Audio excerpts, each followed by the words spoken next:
Hola, buenos días, soy Nico.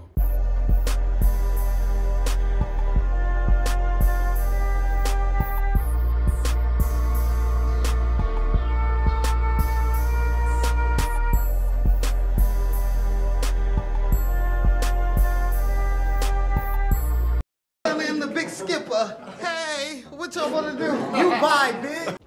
And today, we are here to talk about something that I was not expecting, but after finding out this information and going back to his previous altercations with other performers, it's making much more sense, and it's also putting a few performers into like a new light, at least in this particular situation. But before we get started, if you like this kind of content, make sure to follow me on patreon.com/Nicosaesthetics and more exclusive lives, wiki videos, be a part of the podcast, which should be airing by next week. I'm back home. We recorded a new episode last Thursday, so I should have it up by Monday. But also, if you can't support on Patreon, there's 3 different tiers depending on how much you want to support the channel with. Make sure to like, comment, and subscribe on YouTube. And thank you all for helping me reach 21K subscribers on YouTube. It is greatly appreciated. But if you really want to help the channel, go straight to Patreon, because YouTube tends to demonetize me because I talk about more saucy, controversial topics. But yes, let's get started. Knockout! Nico, Knockout has been arrested for attempted M with a deadly weapon and also kidnapping in the 1st degree with a deadly weapon resulting in bodily harm. There is no bail. He's not getting out of this, Nico. And before anyone starts, the last time I came on here and told y'all about Eric and Jonte, their mugshots just popped up. Y'all wanted to say, y'all can't jump the gun and blame them. Y'all can't say they did it. Y'all can't say they're guilty. I'm not gonna say Knockout is guilty for the sole reason that we don't have any more information yet. But girl, they locked him up with no bail. And just from his experiences with other performers at this point, now that we have all this information, it puts it into perspective to make me think that he might have did it. He might have did it, but also let me go through the lengthy interactions he's had with other performers. So first and foremost, there was the whole situation with Malik Joseph, where he basically said, I already have it in a previous video, that he and Malik have fought multiple times. He beat him up 3 times. They were making OnlyFans content together for a long period of time, but it was alleged that Malik wanted to move into a relationship and Knockout ended up getting with someone else, and Malik ended up stabbing him. Nico, that is documented. Both of them have corroborated that story, at least as far as the cha-cha-cha-cha-cha part. And then we have Ray Potts, where he had an incident with Knockout as well, where he alleges that when he was in Las Vegas with Knockout, his wallet and phone went missing, and Knockout specified that Ray Potts had stolen his phone and would... Hola, Nico here. I'm just adding a quick update because I remember exactly what happened between those two. Ignore my ratty glasses. Essentially, Ray Potts and Knockout were talking. Ray Potts went to go visit him, and Knockout basically told him that he had contracted an STI at that point and needed for the antibiotics to actually clear up before they do anything. And then it went on to Ray Potts stealing his phone and Ray Potts putting him on blast, calling him dirty.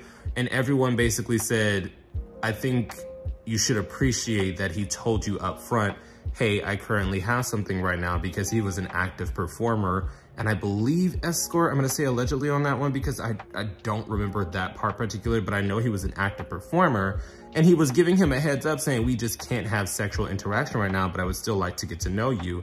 And Ray Potts had caught fire because he had put him on blast. Okay, caught you up.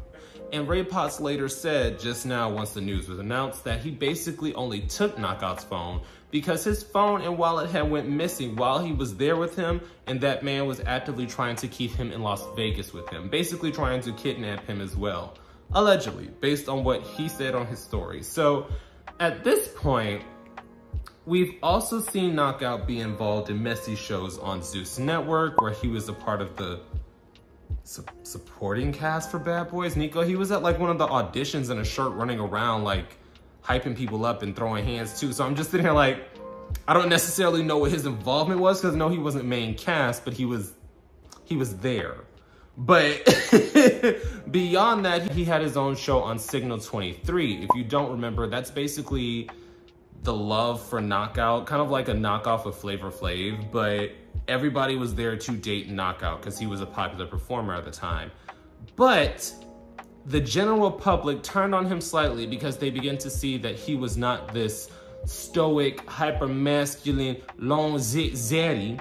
He was one of the girls. He was a butch queen. He was essentially queening out on the show. He was being one of the girls, raising his voice, going back and forth, screaming, and that turned a lot of people off from him. So he's had a documented history with violent encounters and violent situations with other performers and violence on his show. So that's why I'm approaching this conversation with, I was surprised to see it, but I'm not really surprised to see it, if that makes sense. You know, in general, that's why I'm believing that he probably did this for the sole fact that there are too many violent encounters surrounding Knockout for it not to be the case, if that makes sense. But I definitely want to hear your opinions down below, because at this point, people are beginning to say, why is it always OnlyFans creators and other performers doing violent actions and getting arrested? But what I want to say to that is, just because somebody is a sex worker or does OnlyFans does not mean that they are inherently violent or on drugs. Nico, I know a lot of the girls are, not even just performers, a lot of the girls in the community, they do extracurricular activities, and it's silly to just pretend that it's this one small sector, but a lot of people tend to say that they're the problem, they're, you know, violent, they're this.